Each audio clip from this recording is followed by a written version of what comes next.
Okay, in today's video, I'm going to show you guys how to fix your Nest Doorbell if it's not ringing on your Google Hub.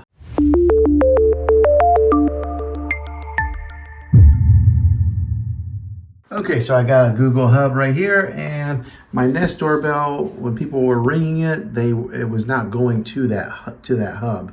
So I'm going to show you guys how to fix that. So what you're going to want to do is hop over to your Google Home app, and once you're in that, you're going to go ahead and click on your doorbell. So mine is Office Doorbell.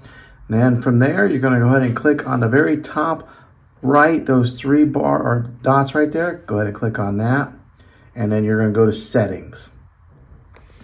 All right, and then once you're into settings, you want to click on notifications. And then from here, you want to make sure that your push notifications are on. Okay, after you have that toggled on, go ahead and click on back. And then you're going to go down to where it says doorbell right there. Click on doorbell, and right there, that was the culprit.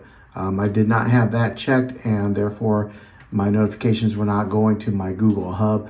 Once I toggled that on, now when people ring the Nest Doorbell, it goes to my Google Hub now. So that's how you fix it, guys. Hopefully this video was helpful. If it was, go ahead and click a thumbs up on it. Go ahead and subscribe to my channel. I make tech videos all the time, and I'd love to have you back in the next one. Take care.